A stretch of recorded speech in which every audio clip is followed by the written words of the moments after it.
दोस्तों, हमारी बॉडी और शरीर के किसी भी पार्ट में लगी चोट को और हुए डैमेज को तो हम सभी आराम से देख सकते हैं, लेकिन हमारे ब्रेन में हो रही बीमारी या हर दिन धीरे धीरे होने वाले डैमेज, प्रॉब्लम्स और नुकसान को हम नहीं देख सकते, जबकि ब्रेन ही हमारी बॉडी का सबसे इम्पोर्टेंट ऑर्गन माना जाता है। लेकिन फिर भी लोग इसमें लापरवाही करते हैं। इसी वीक ब्रेन और कम फोकस्ड ब्रेन होने के कारण इवन आप में से भी ऐसे कई लोग होंगे जो अभी इस वीडियो को अधूरा छोड़कर दूसरी वीडियो देखने लग जाएंगे, बिना ये अच्छे से जाने के आखिर ऐसी क्या हैबिट्स हैं जो आपके ब्रेन को रोज डैमेज और बर्बाद कर रही हैं या कर सकती हैं। कई एक्सपर्ट्स के अकॉर्डिंग आजकल की मॉडर्न लाइफस्टाइल और हैबिट्स हमारे ब्रेन को डैमेज करके कमजोर बना रही हैं। तो ये जानते हैं वो 9 हैबिट्स जो आपके ब्रेन को डैमेज कर रही हैं। पुअर स्लीपिंग हैबिट्स, इसमें तो कोई दो राय नहीं है। एक अच्छी स्लीप का पर्पस ही है आपके ब्रेन को रेस्ट देना। अगर आप नॉन स्टॉप चलते चलते थक जाओ तो थोड़ी देर बैठ के आराम करके आप वापस से चलने के लिए तैयार हो जाते हो, लेकिन अगर आपका ब्रेन नॉन स्टॉप काम कर करके थक जाए तो उससे आराम सिर्फ और सिर्फ एक अच्छी नींद से ही मिलेगा। मगर अफसोस, जैसे जैसे हम बड़े होते जाते हैं हमारी स्लीपिंग हैबिट्स उतनी ही खराब होती जाती है। ना सोने का टाइम होता है ना ही उठने का। कम सोने से और लेट सोने से आपकी थिंकिंग स्लो हो जाती है, आपकी मेमोरी खराब होने लगती है, आपकी डिसीजन मेकिंग एबिलिटी खराब होती है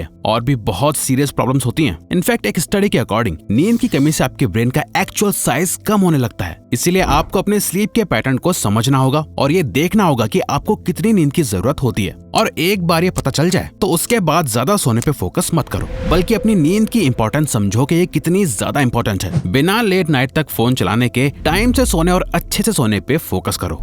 too much screen time, screens हमारी लाइफ का बहुत इंपॉर्टेंट पार्ट बन चुकी हैं, जो धीरे धीरे हमारी सारी एक्टिविटीज को रिप्लेस कर रही हैं। अब दिन हो या रात, लोग बाहर जाके जीने की जगह बस अपने फोन में आंखें घुसाए बैठे रहते हैं। 2017 की एक रिसर्च के अकॉर्डिंग छोटे बच्चों में ये देखा गया कि एक्सेसिव स्क्रीन एक्सपोजर से उनके ब्रेन की कनेक्टिविटी कम हो जाती है, क्योंकि स्क्रीन देखते वक्त आपका ब्रेन इस्तेमाल नहीं होता, आप बस माइंडलेसली एक लाइट को घूर रहे होते हो। वहीं इसका ठीक उल्टा होता है जब बच्चे बुक्स पढ़ रहे होते हैं, उनके ब्रेन की कनेक्टिविटी बढ़ जाती है। ऐसा इसलिए है क्योंकि जब आप पढ़ रहे होते हो तो आप वर्ड्स को पढ़कर उनका मीनिंग निकालकर एक बात को समझने के लिए अपने माइंड में इमेजिनेशन करते हो, उसके बारे में सोचते हो, जो आपके ब्रेन के लिए एक बहुत ही हेल्दी एक्सरसाइज है। जरा अपने फोन की सेटिंग में जाके देखो, आप दिन भर में कितने घंटे अपना फोन यूज कर रहे हो और उसे कम करने की कोशिश करो।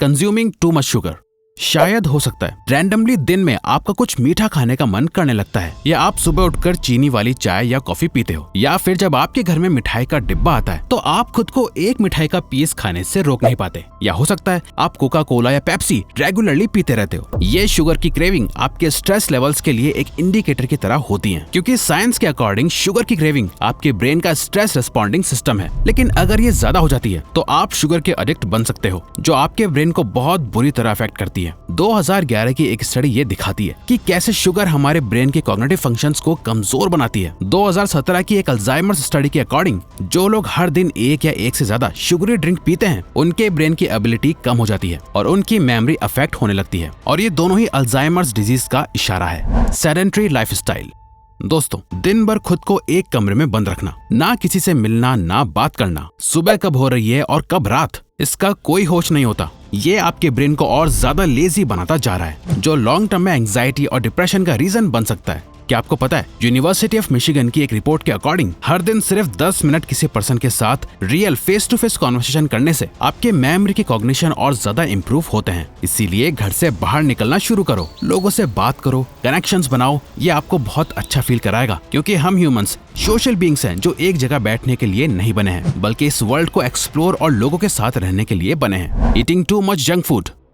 UCLA's ब्रेन रिसर्च इंस्टीट्यूट की साइकोलॉजिस्ट आरोन ब्लैसडेल ने एक रिसर्च कंडक्ट करी, जिसमें उनका कहना है कि जंक फूड या हाई शुगर डाइट सिर्फ आपको फिजिकली अनहेल्दी नहीं बनाती, बल्कि आपके ब्रेन को भी केमिकली चेंज कर देती है। जो हम अपनी बॉडी में डालते हैं वो हमारे ब्रेन के लिए फ्यूल का काम करता है। अगर आप अपनी गाड़ी में पेट्रोल की जगह गंदा पानी डालोगे तो उसका इंजन तो खराब होगा ही। इसी तरह एक हेल्दी और न्यूट्रिएंट्स रिच डाइट की जगह अगर आप अनहेल्दी और जंक फूड खाओगे तो आपकी बॉडी के साथ साथ ब्रेन की हेल्थ भी डैमेज होगी। स्टार्ट करने के लिए सबसे पहले सिर्फ घर में बना खाना शुरू करो। बाहर जाके पैसे और हेल्थ दोनों वेस्ट करके जंक फूड खाने से अच्छा है घर का फ्रेश और हेल्दी खाना खाना। इससे आपके पैसे वेस्ट होने से भी बचेंगे, आपकी फिजिकल और मेंटल हेल्थ भी खराब नहीं होगी, आपको कोई आगे चल के बीमारियां भी नहीं लगेंगी और ना ही आप दवाइयों में अपना पैसा वेस्ट करोगे। Waking up late in the morning, एक और आदत जो आपके ब्रेन को हर दिन डैमेज करती है वो है अपने दिन की शुरुआत देर से करना। दोस्तों, हमारा ये मानना है कि जो भी चीज नेचुरल नहीं है, कोई काम अगर नेचर के अकॉर्डिंग नहीं होगा तो हमें उसकी कोई ना कोई सजा जरूर मिलेगी। हमारी बॉडी की बायोलॉजी ऐसे डिजाइन करी गई है जिसके लिए रात सोने के लिए है और दिन जागने के लिए। पर बहुत से लोग दिन में बहुत लेट सो के उठते हैं,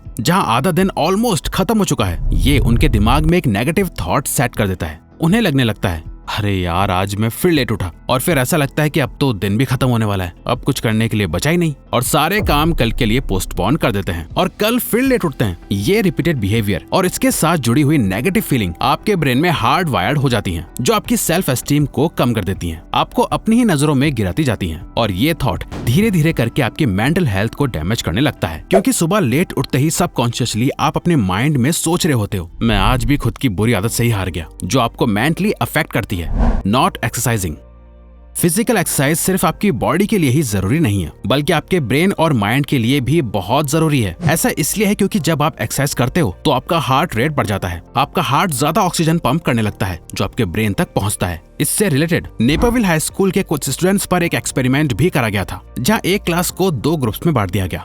पहले स्टूडेंट्स के ग्रुप को कहा गया कि उन्हें हर सुबह इंटेंस एक्सरसाइज करनी है, अपने हार्ट रेट को बढ़ा के रखना है। दूसरे ग्रुप को कहा गया कि वो आराम से सो सकते हैं। और जब दोनों ग्रुप्स के एग्जाम रिजल्ट्स देखे गए तो रिजल्ट ये आया कि ग्रुप 1 के स्कोर्स में 17% का इंक्रीज देखा गया, वहीं ग्रुप 2 के स्टूडेंट्स में 10.7% की इंप्रूवमेंट देखी गई। इसे ठीक करने के लिए हर दिन सिर्फ 30 मिनट्स एक्सरसाइज करने से स्टार्ट करो। अगर आपकी डेस्क जॉब है या आप एक स्टूडेंट हो तो हो सकता है आप अपना ज्यादातर टाइम बैठे बैठे ही बिताते हो, तो अपने फोन में अलार्म सेट करो जो हर 45 मिनट्स में आपको याद दिलाए कि ज्यादा बैठना आपकी ब्रेन के लिए अच्छा नहीं है, और आप उठकर तुरंत 5 मिनट के लिए स्ट्रेचिंग या वॉक कर पाओ। Over consuming content.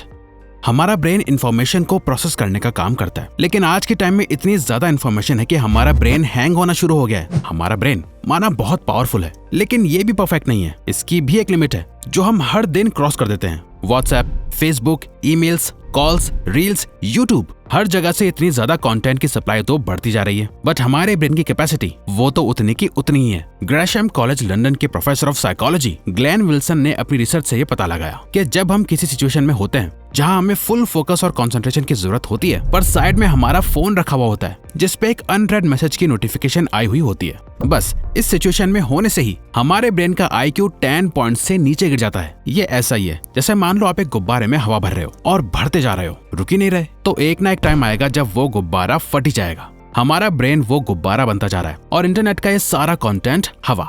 Lack of stimulating thoughts. दोस्तों, अगर आप एक मशीन खरीद कर उसे कोने में रख दोगे और उसे ज्यादा यूज नहीं करोगे तो उसमें जंग लगना शुरू हो जाएगा। हमारा दिमाग बना है सोचने के लिए, क्रिटिकल, क्रिएटिव और एनालिटिकल थिंकिंग के लिए, लेकिन आजकल टेक्नोलॉजी की वजह से हमारे ब्रेन का ज्यादा यूज बचा नहीं है। अगर हम कभी किसी प्रॉब्लम में फंसते हैं तो उसके बारे में सोचने के बजाय हम गूगल या यूट्यूब पर सॉल्यूशंस ढूंढने लगते हैं। अगर आप नोटिस करोगे तो आपको पता चलेगा कि आप पूरे दिन में बिना सोचे समझे ऑटो पायलट मोड पे कितने डिसीजंस ले रहे हो, जहां आपके ब्रेन की जरा भी पावर यूज नहीं हो रही, जो आपके ब्रेन को डैमेज कर रहा है। जब तक आपके ब्रेन के पास कुछ सोचने के लिए है, कोई गोल है, लाइफ का पर्पस है, तो वो अपने बेस्ट वर्जन में काम करेगा, वरना ये धीरे धीरे डेड हो जाएगा। तो अगर आपको ये वीडियो अच्छी लगी तो वीडियो को लाइक और चैनल को सब्सक्राइब करके हमें सपोर्ट करो और बेल नोटिफिकेशन ऑन कर लीजिएगा ताकि आप आने वाली वीडियोस मिस ना कर पाओ। Thank you for watching.